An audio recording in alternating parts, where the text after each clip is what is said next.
نام ہے تعارف قرآن۔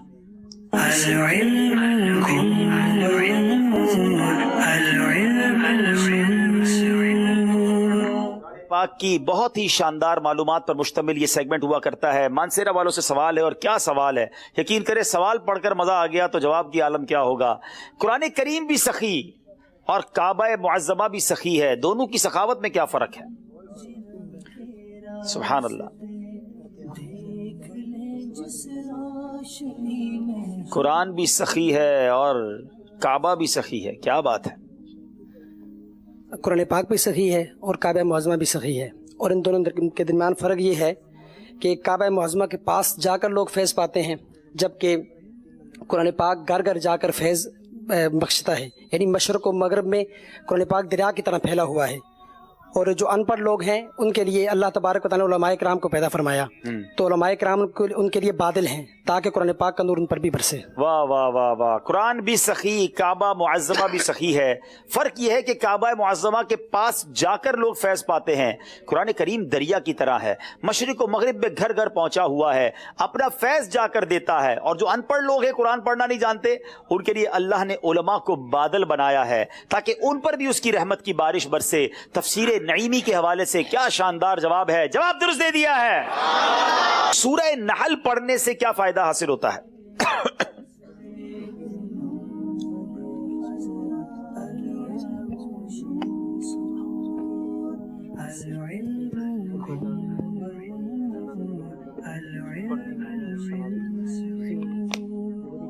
سورہ نحل پڑھنے سے کیا فائدہ حاصل ہوتا ہے؟ نحل کی بہت پیاری خصوصیت یہ ہے کہ اس میں کثرت کے ساتھ اللہ عز و جل کی قدرت، حکمت، عظمت، وحدانیت پر دلائل دیے گئے ہیں۔ اس صورت کو کثرت سے سمجھ کر بار بار پڑھا جائے تو دل میں اللہ عز و جل کی محبت پیدا ہوگی اور شکر الہی کا جذبہ پیدا ہوگا۔ ماشاءاللہ، جواب بالکل درست دے دیا ہے۔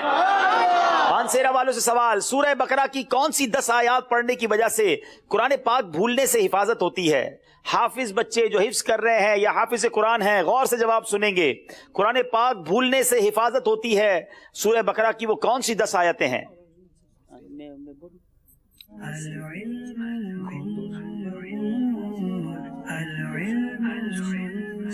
جلدی کریں۔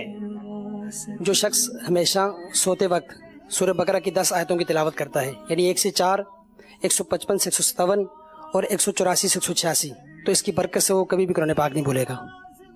نہیں جناب، غلطی ہو گئی ہے۔ 1 سے 4، 255 سے 257، 284 سے 286، تو اس کی برکت سے وہ آپ کو 1 نمبر دیا جائے گا۔ آپ نے 186 کہہ دیا، 155 کہا۔ غور سے مشورہ کر کے جواب دیں۔ بہرحال میں جواب ریپیٹ کر دیتا ہوں۔ جو بچے حافظ قرآن بن رہے ہیں، جو بچے حفظ قرآن کو مضبوط کرنا چاہتے ہیں، سورہ بقرہ کی آیت نمبر 1 تا 4، 255 تا 257، 284 تا 286، یہ 10 آیتیں ہیں۔ اس کو روزانہ سوتے وقت کوئی پڑھ لے تو اس کا حافظہ انشاءاللہ مضبوط ہوگا، قرآن پاک نہیں بھولے گا۔ لاہور والوں سے سوال ہے، سورہ رحمان میں فَبِأَيِّ آلَاءِ رَبِّكُمَا تُكَذِّبَانِ کتنی مرتبہ آیا؟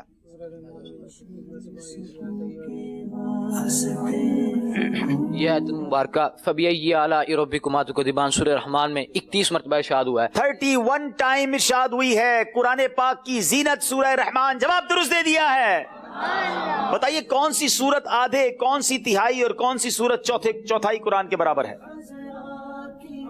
عبداللہ ابن عباس رضی اللہ تعالی عنہما سے روایت ہے، رسول اللہ صلی اللہ علیہ وسلم نے فرمایا کہ سورہ کافرون چوتھائی قرآن کے برابر ہے، سورہ اخلاص تہائی قرآن کے برابر ہے، اور سورۃ زلزال نصف قرآن کی برابر ہے۔ جناب، سورہ اذا زلزلت آدھے قرآن کے برابر، سورہ اخلاص قل هو اللہ احد تہائی قرآن کے برابر، سورہ قل یا ایھا الکافرون چوتھائی قرآن کے برابر، جواب درست دے دیا ہے۔ سجدے والی صورتوں میں سب سے پہلے کون سی صورت نازل ہوئی؟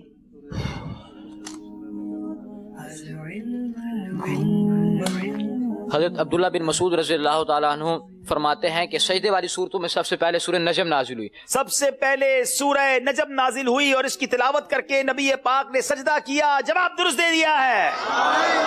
جناب، یہ سیگمنٹ بھی کمپلیٹ ہوا۔ آئیے دیکھتے ہیں ہمارا اسکور بورڈ۔ 4 سیگمنٹ کمپلیٹ ہونے کے بعد ہمیں کیا بتا رہا ہے؟ روشنی دیکھ لے جس روشنی میں ہم جینا کے راستے.